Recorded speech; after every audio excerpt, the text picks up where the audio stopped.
Good evening, folks. Dr. Freedom here with the Times from Dr. News. News from in and around the universe. And around the universe, I should have said, duh. That is so illuminating, so brightening.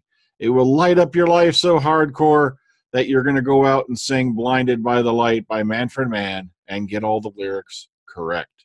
Now, lots and lots of little things going on here and there. As I mentioned on yesterday's Omega Files, they've been filming in studio as far as we know all week. We know the Briders have been going to work because he puts up a little Instagram video every day for as he heads out. So screw you, Groot. Yeah, I gotta turn that notifier off one of these days. But so we know he's going in there. But the thing is, there were rumors about a filming location. Somebody started a fake rumor and had somebody, I guess, planning to head out to go to Cardiff, out by Mermaid Key, the Yanto Shrine and all that, where the Torchwood Spire is, Millennium Center, I believe it's called. And, luckily that got foiled before it all went out of hand, because unfortunately there's a group of people who seem to believe that anyone who shows up to a filming set is going to ruin the show for the rest of everybody, and that they're on a deliberate mission to do so. Meanwhile, I think it's just a whole lot of hogwash and backstabbing jealousy from people who are either A, just not motivated enough to go on their own, B, jealous of the people who do, and what they got to do is they have to vent in the name of a holy cause of anti-spoilerism. I have come from the church of the anti-spoiler, and if you blaspheme in any way, even if you have your picture taken with Jodie, you are spoiling the show for the rest of the universe. I'm not kidding. That kind of silly shit. It's just it. But let's get to the news before I go a little bit off the rails on the freedom train. I just want to thank everybody who's been subscribing. I want to heavily encourage everybody, please keep liking the videos and all that. As you've seen, there's been a trend where there's a group of people, and I know exactly who you are, that are sending their lackeys over here to dislike videos and all that. And what I can't figure out is, apparently they're so dumb that they don't know that disliking videos doesn't mean jack, because I can flip a switch and I turn that off. It's done. Sorry. And it's mainly audience retention is what YouTube measures. It's not your like-dislike ratio. There are videos out there with a couple thousand dislikes that have millions of views. Duh. So I don't know. Maybe they seem to think that it's accomplishing something. Here's my thought on that just real quick. You can smack the dislike button all you want. I'm still going to go to work tomorrow. I'm still going to get up, eat my breakfast, go to work, come home, and if there's enough news, I'm still going to make a video. You've affected nothing. But you could be, signing on with us, joining us on this beautiful journey by doing a positive thing. But I don't know. There's just some people out there in the universe I cannot stand. I don't know. I just can't figure out or understand. Well, let's get to the news. I'm rambling. See? Rambling. Yeah. Okay, let's get on. All right.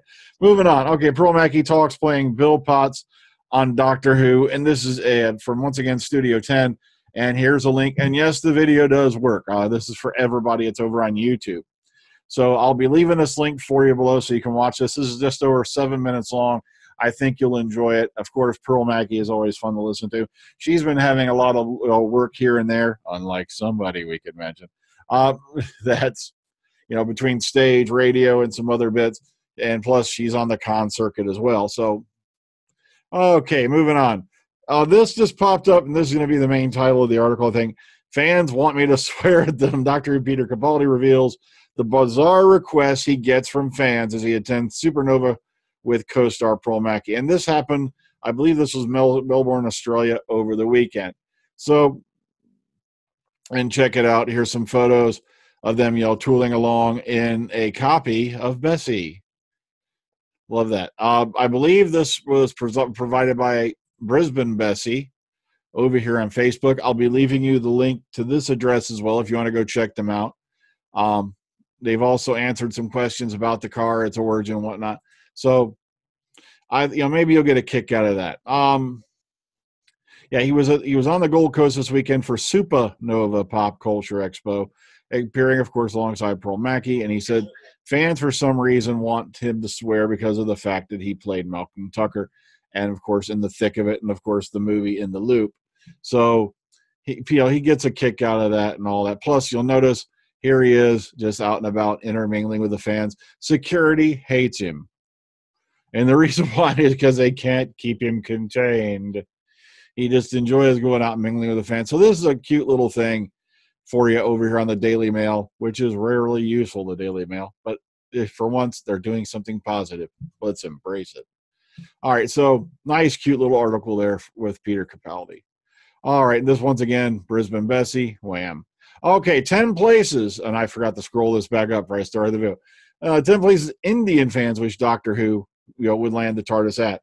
Now, there's been a lot of talk that, the crew is going to India this year to film as well, which is interesting because the only adventure I can place in India for Doctor Who, off the top of my head, maybe there's some in the novels, but I believe it was called The Emerald Tiger, was Big Finish, and it was an adventure that took place in India.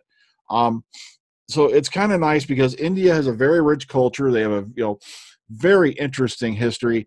If you go back and look at their stuff, I think India would be a very interesting place.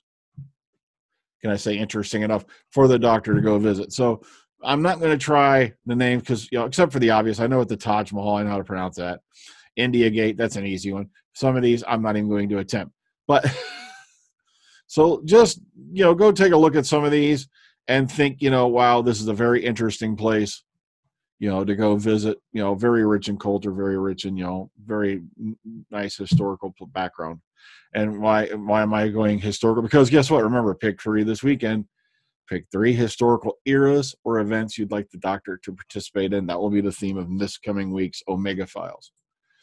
All right, Karen Gillan volunteers to direct an all-female Marvel movie. Now, as you all know, Karen Gillan's career has skyrocketed, unlike some others, ever since she left Doctor Who.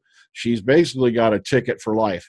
Between doing the Marvel movies as Nebula, also she's been doing her own movies, producing, directing, and whatnot. So she, plus, Oculus and whatnot. And she is set, dude. She is set, man. Unlike somebody else who will be set outside the local pub selling pencils with a little hat and maybe a ukulele and stroking his chin and waiting for enough money to go to McDonald's. I'm sorry. I wonder who I'm talking about. So it's always very interesting to hear from Karen. She's always, puts out an entertaining interview. Not that, you dirty birdies. So also she's always so funny as hell when she does these things. So please go tune in on this. Also, speaking of Karen, she mentioned in another thing that she keeps being mistaken for Sophie Turner.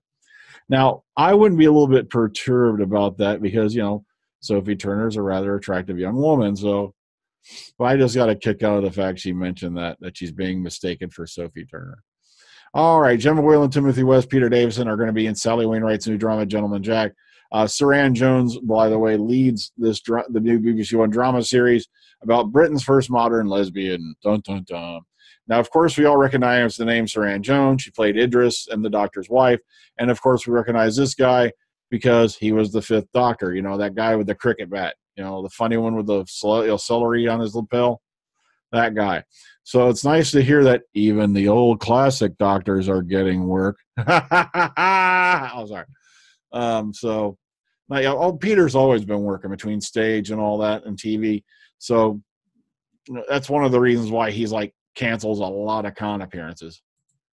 All right, in conversation, Chris Eccleston. Now, with a career spanning at least 30 years, Salford-born Chris Eccleston has long established himself as an oft understated but undeniable talent on the stage and screens of all sizes. Now, we're delighted to welcome Christopher to the Pilot Light TV Festival for this exclusive in-person event discussing his small screen triumphs and experiences across his extensive and varied career. This will be hosted by Dr. Christy Fairclough. I hope I pronounced that right. And here's all the information you need for it.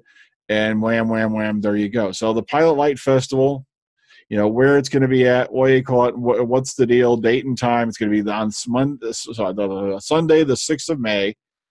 And there's ticket information. Wham, wham. There you go. So if you're going to be anywhere near this, go check it out. All right. And almost lastly, this one I got a kick out of because Tardis crash landing investigated by local school children.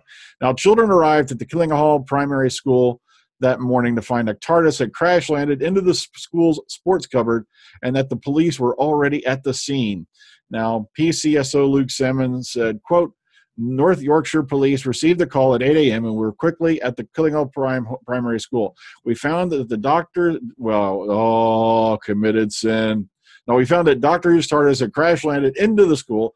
The area was cordoned off and various items were found. Now, time was spent questioning the children, and we left the investigation ongoing with the kids.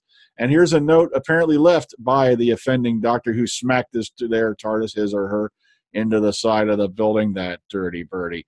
All right, now, so Miss Sarah Bassett, the caretaker, was really shocked to find this morning the doctor's Tardis had crashed into our sports cupboard in the playground. We contacted the police, and we were reassured by their speedy arrival. All the clues point towards that the new doctor had typed the wrong code in by mistake and landed in our school. The children are all fascinated by all the clues in the investigations. Having read the doctor's note, they've already found the notebook and started to piece it all together. So it's a nice little fun thing for kids they did.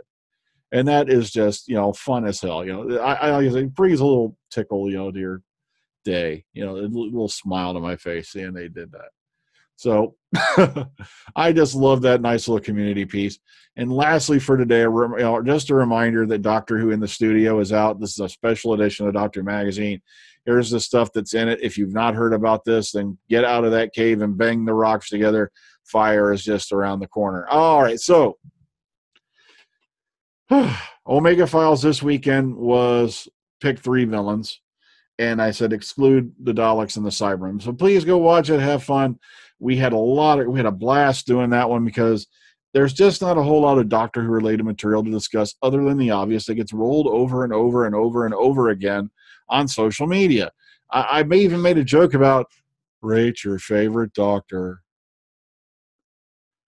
I got an idea. Let's put up a poll. Who's your favorite companion? You see what I mean? It gets repetitive. It gets, so tediously boring.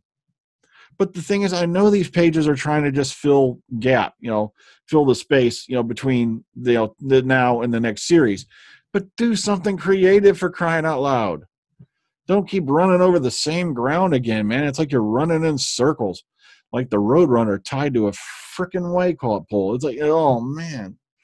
I can't remember the name of that damn game, tetherball. That's what it was. The poor Roadrunner tied to a tetherball post on Crank. Oh, well, I'm getting out of here. So take care, ta-ta. Enjoy the rest of your day. Be sure to, matter of fact, if you want to, down in the comment box over the course of the week, go ahead and give a mention of what 3 historical periods you'd like to see the Doctor appear in, or what 3 historical events you'd like the Doctor to appear in. And we'll all sit down and have a talk about it, at the end of the week. And I hope you enjoy our choices as well. So take care. Enjoy the rest of your night. See you on the flip side.